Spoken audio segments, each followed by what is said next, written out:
آسانی کے ساتھ، اور یقیناً جو ہے وہ بہت سی جگہ پر لوگ قربانی کر چکے ہوں گے، بہت سی جگہ پر لوگ قربانی کر رہے ہوں گے، اور ہم پروگرام بھی کر رہے ہیں، اور ساتھ ساتھ جو مسائل ہیں عید قربان کے اس پر بھی ہم لوگ ڈسکس اپنے علماء کرام سے کر رہے ہیں۔ صاحبزادہ پروفیسر محمد علی کریمی صاحب سے گفتگو جاری تھی وقت جانے سے قبل۔ کریم صاحب، میں آپ سے سوال یہ کرنا چاہ رہا تھا، جیسے آپ نے بتایا پہلے دن کی قربانی، دوسرے دن کی قربانی اور تیسرے دن کی نماز مغرب سے پہلے آپ نے فرمایا کہ اس کو مکمل کرنا ہے، اور پھر اس سے پہلے آپ نے فرمایا کہ وہ جو گاؤں میں کنسیپٹ دیکھا جائے کہ جہاں پر بہت بڑا اجتماع نماز عید کا نہیں ہے تو وہاں پر وہ نماز فجر پڑھ کر ادا کر کے قربانی کر سکتے ہیں، لیکن یہاں پر ہمارے ہاں میں نے ایسے لوگ دیکھے ہیں، اور ہو سکتا ہے کہ آپ نے بھی دیکھے ہوں یا سنا ہو آپ نے، یہاں پر بھی لوگ نماز فجر کے بعد قربانی کر لیتے ہیں، تو کیا وہ پھر ان کی قربانی جائز ہے یا کس عمل میں اس کو دیکھا جائے؟ جی، اس میں ہم نے تحقیق کی ہے، کچھ ایسے مقامات جیسے کچھ مدارس ہیں جی ان کے پاس کم از کم ایک دن میں 200-250 بڑے جانور ہیں جو انہوں نے قربان کرنے ہیں۔ ٹھیک ہے، جب ہم نے ان سے ڈسکس کیا کہ آپ کس انداز سے قربانی کرتے ہیں تو وہ کیا کرتے ہیں، وہ صرف سورج کے طلوع ہونے کا انتظار کرتے ہیں،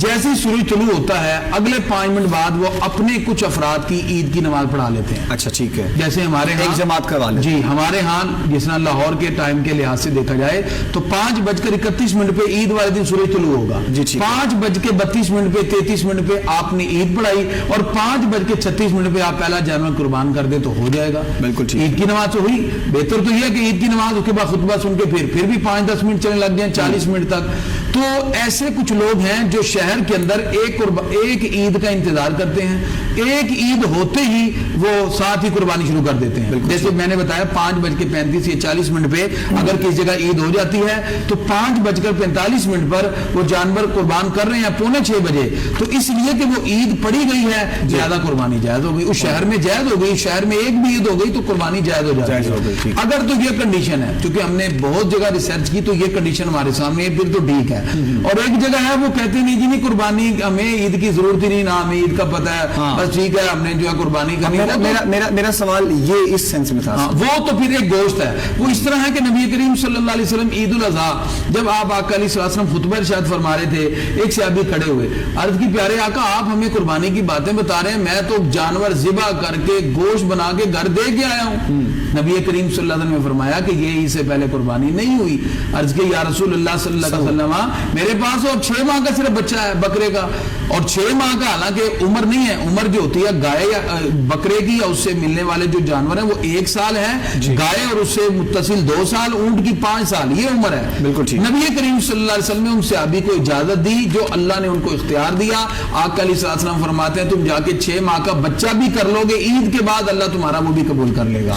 اس کا مطلب یہ ہے کہ پہلے کی گئی قربانی قبول نہیں ہوئی، آقا علیہ السلام نے ان کو کہا جاؤ جا کے دوبارہ ذبح کرو اگرچہ 6 ماہ کا، لیکن یہ صرف ان کے لیے تھا۔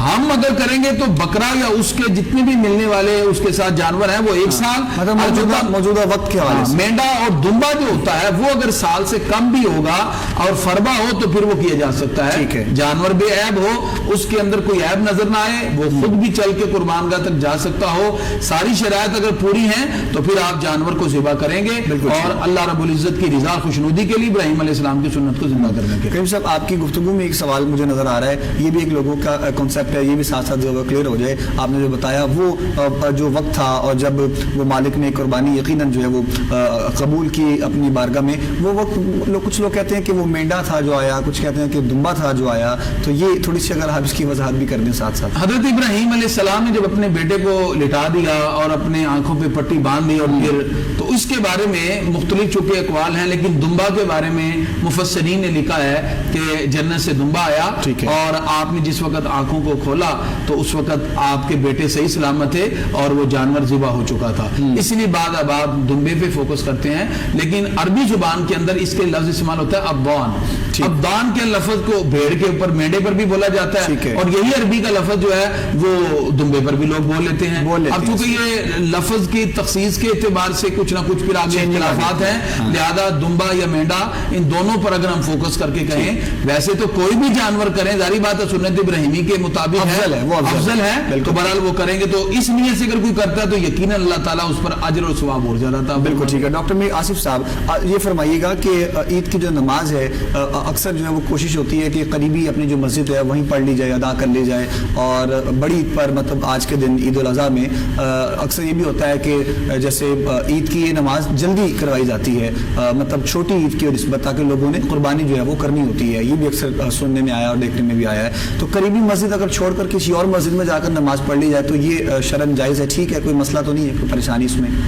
پہلے تو اس کو کوشش کرنی چاہیے کہ اپنی قریبی مسجد میں جائے اور اس میں ہی نماز پڑھے. ٹھیک ہے. کیونکہ نماز کے بعد جو عید ملنی ہوتی ہے اپنے جاننے والوں کے ساتھ، رشتہ داروں کے ساتھ، محلے داروں کے ساتھ، جی تو وہ اگر کوئی مخاصمت بھی ہو، دوری بھی ہو، تو وہ بھی قربت میں بدل جاتی ہے، محبت میں بدل جاتی ہے. تو اس لیے ضروری ہوتا ہے کہ وہاں پہ جائے. اگر اس کو وہ وہاں نماز کو نہیں پا سکا تو کسی دوسری مسجد میں چلا جائے تو بہتر ہے اس صورت میں.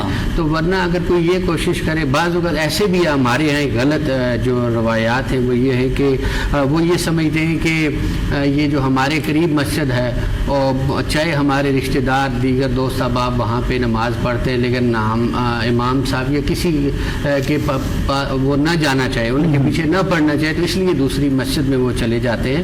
تو وہ ان کی ذاتی خواہش اور ان کی رائے ہوتی ہے.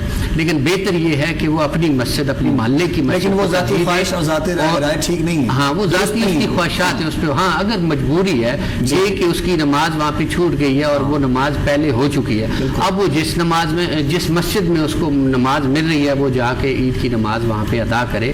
تو اس کے لیے کوئی ممانعت نہیں ہے اگر دوسری مسجد میں بھی وہ چلا جائے. بہتر یہ ہے کہ وہ اسی اپنے محلے کی مسجد میں پڑھے، کیونکہ جو اس کا عید کا جو بنیادی فلسفہ ہے، جو بنیادی پہلو ہے وہ یہی ہے کہ عید کے دن لوگوں سے ملا جاتا ہے. تو مسجد کے اندر لوگوں کا اجتماع زیادہ ہوتا ہے اور لوگ عید کے لیے زیادہ آئے ہوتے ہیں، جس سے سال بھر نہیں انسان مل سکتا اپنی مصروفیات سے، تو وہاں بھی بندہ مل لیتا ہے. تو کوشش یہ کرنی چاہیے کہ اس نیت کے پیش نظر وہ اپنے محلے کی مسجد میں ہی نماز ادا. مطلب صحیح معنوں میں اگر دیکھا جائے تو ایک پیغام بھی ہے نا. جی اس میں ایک خاص بات یہ ہے کہ عید الاضحیٰ میں جس طرح کے ڈاکٹر صاحب فرما رہے ہیں بالکل صحیح اور درست فرما رہے ہیں، لیکن اس میں خاص قابل ذکر بات یہ ہے کہ عید الاضحیٰ میں لوگ جو ہیں کوشش یہ ہوتی ہے کہ ہم جلد سے جلد نماز ادا کر لیں، کیونکہ عید کی نماز کے فوراً بعد انہوں نے قربانی کو کرنا ہوتا ہے. اس لیے وہ کوشش کرتے ہیں کہ جس مسجد میں زیادہ جلدی نماز ہو رہی ہے وہاں میں جا کے ادا کر لیں اور میلے بغیر جا کے قربانی کر لیں. قربانی کے بعد جب گوشت دینے جائیں تب ان کے ساتھ عید میں لیجیے، تب ان کے ساتھ بیٹھا جائے. بالکل آپ درست فرما رہے ہیں، ایسا بھی ہوتا ہے. لیکن وہ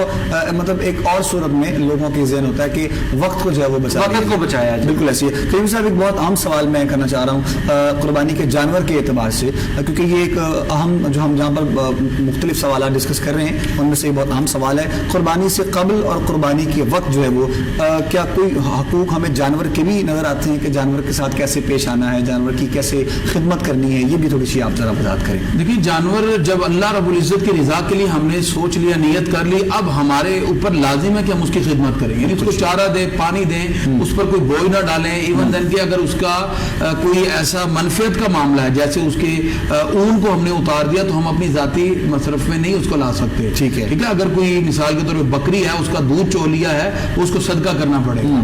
ٹھیک ہے. تو یہ چیزیں ہمیں لازم طور پہ ذہن میں رکھنی ہے. باقی اس کو کھلائیں پلائیں. شریعت کے مطابق یہ ہے کہ جب آپ قربانی کریں تو اس کے لیے سہل طریقہ، سہل طریقہ یہ ہوتا ہے کہ آپ چھری تیز رکھیں اور اس کو ذبح کرتے ہوئے کسی طرح کی تکلیف میں مبتلا نہ کریں. بعض اناڑی کسائی ہوتے ہیں، اناڑی لوگوں کو لوگ کہہ دیتے ہیں، وہ اتنی اذیت دیتے ہیں کہ اس کو ذبح کرتے وقت ان کو پتہ ہی نہیں ہے کہ پہلے حلقوم کو کاٹنا ہے کہ انہوں نے سائڈ والی جو رگوں کو کاٹنا ہے. موسمی لوگ جو ہوتے ہیں جی وہ ویسے ہی آ جاتے ہیں اور وہ اتنی اذیت پہنچاتے ہیں اور اذیت کے ساتھ جو ہے اس کو، حالانکہ اس کے لیے بالکل شریعت کا ضابطہ ہے. 3 رگوں کو پہلے کاٹا جاتا ہے، پھر اس کے بعد اس کے جسم کے جو 4 رگیں ہوتی ہیں کٹنے کے بعد جو خون نکلتا ہے اس کے جھٹکے کے ساتھ، اس کے بعد اس کا جو حرام مغز کے ساتھ جو تعلق ہوتا ہے اس کو توڑ دیا جاتا ہے، تو پھر اس کے بعد ٹھنڈا ہو جاتا ہے. تو شرع کے اندر جو اصول متعین کیے گئے ہیں اس کو کم از کم وہ بندہ جانتا ہو یا صحیح طرح اس کو ذبح کرنے کا طریقہ معلوم ہو. یہی حقوق ہیں کہ اس کو